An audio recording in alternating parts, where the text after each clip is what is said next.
E se um psicopata mascarado começasse a perseguir pessoas da sua cidade bem no período de eleições, o que você faria? Com certeza a primeira coisa seria deixar o like e se inscrever no canal. Aqui é o Drake, e nesse vídeo do Derrotando Filmes, iremos acompanhar a Allison tentando sobreviver a um maluco mascarado. E eu vou apontar os erros cometidos, o que você não deveria fazer, e tentar tomar as melhores decisões para derrotar o juiz, em Founders Day. Certa noite, Melissa Faulkner e seu pai Harold estão tendo uma discussão por conta das vestimentas da garota, já que o Harold está concorrendo para ser prefeito da cidade de Fairwood, e quer que a garota saia de uma maneira mais formal para causar uma boa impressão nos eleitores. Só que como está de saco cheio de toda essa situação, Melissa apenas deixa seu pai falando sozinho e vai embora se encontrar com sua namorada Allison. As duas vão para um estacionamento isolado, onde ficam conversando enquanto escutam uma música relaxante. Isso até que a Allison sai do carro, atravessa dois grupos furiosos de eleitores rivais e vai na recepção do cinema se encontrar com Adam, o irmão da Melissa. Então os dois batem um papo e ela entra na despensa do local para pegar um cadeado vermelho e um marca-texto. Porém, assim que estava voltando pro carro, Allison é surpreendida por Melissa, que já estava à sua espera. Aí elas desistem da ideia de ir ao carro e vão andando até uma ponte romântica, iluminada e bem isolada. Chegando lá, Melissa fala sinceramente para sua namorada que sabe que as duas não vão ficar juntas para sempre, já que elas têm futuros muito diferentes, e Allison está destinada a ser alguém bem sucedida em outro local. Por isso ela pede que as duas continuem juntas por alguns meses antes dela se mudar. E achando esse papo meio estranho, Allison tira o cadeado do bolso, mostrando que a inicial de ambas estava ali. Isso deixa Melissa bem feliz, e elas se apressam para colocar o cadeado na ponte. E para brincar com a garota, Melissa aprende junto com o cadeado. Aí enquanto estão curtindo o momento, a garota fala que ama sua namorada e pede novamente para que ela fique na cidade, o que é impossível para a Allison. Afinal, o futuro dela está em outro lugar. Só que o pior de tudo isso é que do nada um carro acende os faróis para as meninas e começa a acelerar como provocação. Melissa fica pilhada com a situação e vai para cima do carro, falando para o motorista vazar dali. O problema é que assim que ela se vira para responder a Allison, um homem alto e mascarado aparece por trás golpeando a cabeça da jovem com um malhete, aqueles martelos dos juízes. O mais tenso de tudo isso é que Allison nem conseguia ajudar ou correr para se salvar, já que Melissa prendeu ela. Por conta disso, a garota apenas observa, enquanto vê o boneco,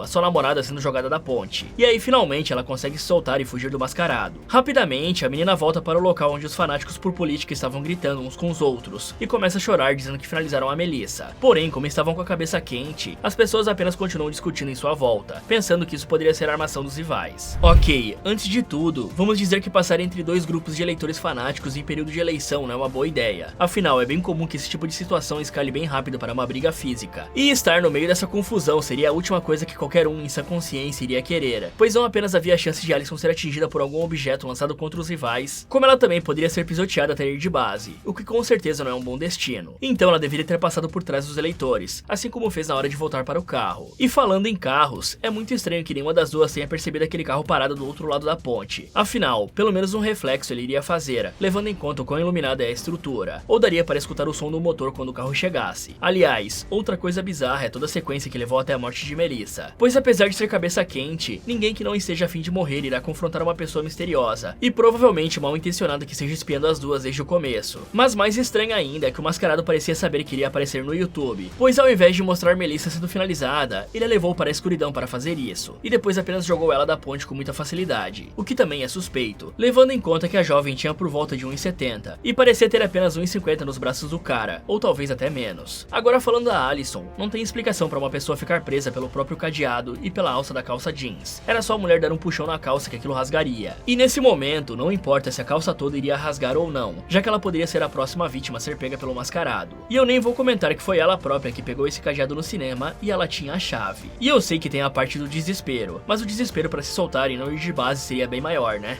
No dia seguinte, na escola de Fairwood, o professor Jackson está dando uma aula a respeito do Dia dos Fundadores e da comemoração de 300 anos da cidade, quando de repente, ele decide chamar Adam e Lilia, a ex-namorada do garoto, que também é filha da prefeita. Tudo isso para terem uma argumentação na frente da classe sobre o tema, o que não dá muito certo, já que o debate vira basicamente uma DR entre eles. Aí, por sorte, ou nem tanto, um policial interrompe a aula e leva Adam para a entrada do colégio, onde estavam os pais dele e também o Thomas, o pai de Allison. E como Allison foi a última a ver a sua filha viva, Harold discute com o Thomas rapidamente por conta do nervosismo. Porém, sem ligar para isso, Thomas se apressa e vai até a sala onde a sua filha estava sendo interrogada pela comissária Judith Patterson a respeito do mascarado que as atacou. Mais tarde, Blair Gladwell, a atual prefeita da cidade, está fazendo uma reunião para decidir se é uma boa hora ou não para fazer um festival familiar. Só que por conta do psicopata que está à solta, os votos da Câmara são bem divididos. Além disso, Harold chega ali de surpresa e acaba com a reunião. Afinal, foi a filha dele que foi finalizada a sangue frio. Aí com a chegada do cara, todos saem da sala sala e deixam os dois concorrentes conversarem a sós, não que a conversa dure muito, já que Blair não parece querer mudar de ideia. Após a discussão, a prefeita e seu assistente Oliver saem para que ela possa fumar em paz, e durante seu momento para desestressar, a mulher se questiona se é possível que o homem tenha finalizado a própria filha para ganhar a simpatia dos eleitores. Mas antes que possa pensar mais sobre o assunto, sua filha Lily aparece ali ao ser liberada mais cedo da escola. Então, por conta dos eventos recentes, Blair confirma com a jovem se ela ainda tem o spray de pimenta que ganhou de aniversário, e a libera para sair com os amigos. Em paralelo, Allison está no corredor da escola, quando do nada, Brit aparece sendo perseguida por um mascarado usando uma faca. Aí, vendo sua colega sendo atacada, Allison não fica parada e vai ajudar. Porém, assim que é golpeada, ela descobre que na verdade a faca era retrátil, e que toda a cena era uma grande brincadeira. Nesse momento, o professor Jackson aparece e manda os dois babacas que planejaram isso irem para a detenção, o que é um castigo bem leve para algo desse nível. Tanto que o casal idiota não dá bola pro castigo e sai correndo. Bom, antes de tudo, é bom apontar o quão imbecil é esse casal de idiotas. Afinal, esse tipo de brincadeira, além de ser de muito mau gosto, já que mexe com o trauma de alguém, também é muito perigosa, pois havia uma chance bem grande de que alguém ali, e talvez até mesmo a Allison, estivesse com algum tipo de arma para autodefesa, devido ao ataque recente. Aí bastaria apenas um momento para que o Tyler fosse atingido de maneira crítica, fora que poderia mexer com a cabeça da jovem, desencadeando um ataque de pânico nela. Por isso, dá pra dizer que o castigo dado pelo Sr. Jackson foi no mínimo fraco. Caberia muito bem uma suspensão direta para os dois. Além disso, nem era para Allison estar na escola após tudo que passou. A melhor coisa a se fazer seria colocá-la sob acompanhamento psicológico em um local seguro, para que ela não fosse perseguida caso o assassino quisesse finalizar o trabalho da noite passada, e para evitar que a menina tenha gatilhos assim como aconteceu. Fora que é muito estranho o fato dos familiares da Melissa só terem sido avisados no dia seguinte a respeito do ocorrido. Afinal, a Allison com certeza falou sobre a situação no momento em que chegou no meio daquela multidão. Se essa for toda a eficiência da polícia local, dá pra dizer que se havia alguma chance de Melissa ainda estar viva, essa chance diminuiu muito devido à demora dos oficiais. Ao mesmo tempo, Judith e o delegado Miller estão no local do crime investigando a mensagem deixada pelo agressor, que dizia: barras de ferro vão dobrar e quebrar, minha bela dama. Porém, os pais de Melissa aparecem do nada para saber se sua filha já foi encontrada, e interrompem os dois. Então, Miller decide falar com eles e explicar que por conta das fortes correntes, a menina ainda não foi encontrada, mas nem por isso a esperança deve ser perdida. Aí, assim que a conversa termina, o casal vai dar uma entrevista para falar sobre a investigação. Essa entrevista é vista por Allison e seu pai, que estão em casa se preparando para jantar. Porém, nesse momento, Adam chega ali e é convidado para jantar com eles. Aí o menino fala sobre como a sua relação com o pai está horrível, desde que a campanha chegou em um estado crítico, pois parece que o seu pai liga mais para ser prefeito do que para os próprios filhos. Mas durante esse clima pesado, Lily manda uma mensagem chamando os dois para uma festa, e como precisam esparecer, eles decidem encher a cara, o que obviamente é uma péssima ideia. Durante a festa, Lily se aproxima de Adam e se oferece de suporte por conta dessa situação toda, só que claramente eles ainda se amam e não aguentam mais ficar afastados apenas porque seus pais são rivais. O que nenhum dos dois percebeu é que Rob, um jovem que gosta da Lily e estava dando uns pegas com ela antes, estava observando tudo à distância, com uma cara de quem vai aprontar. Algumas horas depois, a festa acaba e Adam vai embora com Allison, deixando Lily e seu atual ficante para limpar o local, já que a garota insistiu que não era necessário nenhuma ajuda, só que mal sabia ela que a ajuda era mais do que bem-vinda. Pois assim que a dupla sai, Rob se mostra bem irritado pela forma que Lily se aproximou do ex-namorado, então ele xinga a garota, quebra uma garrafa e vai embora. Paralelo a isso, Miller se reúne em um bar com o Jackson e o Oliver, para falar a respeito de algum tipo de projeto que os três andam fazendo juntos. O estranho é que Oliver não parece estar convencido de que isso seja a coisa certa a se fazer. Ok, com certeza as correntezas ajudariam a assumir com a Melissa, porém podemos dizer que uma boa parte da culpa disso também é dos oficiais que demoraram para chegar à cena do crime e procurar pelo corpo. Afinal, o negócio aconteceu na noite passada, e parece que eles chegaram ali só pela manhã. Que tipo de polícia é essa que não gosta de trabalhar à noite? Assim como eu havia dito antes, se a eficiência dessa polícia fosse melhor, é bem provável que a jovem já tivesse sido encontrada. Isso é claro, julgando que existe algo para ser achado, pois eu ainda não estou totalmente convencido de que tudo aquilo era real, ou pelo menos não estava, pois agora com a mensagem deixada pelo assassino, nós podemos ter uma visão mais ampla da situação. Acontece que a frase barras de ferro vão dobrar e quebrar, minha bela dama, vem da música London Bridge, que fala sobre a depredação da ponte de Londres, e basicamente conta que a ponte de Londres está caindo. Isso por si só não quer dizer nada, porém na Inglaterra existe algo chamado Operação Ponte de Londres, e nessa operação a frase a ponte de Londres caiu foi usada para comunicar ao primeiro-ministro e ao pessoal-chave que a rainha Elizabeth II havia morrido,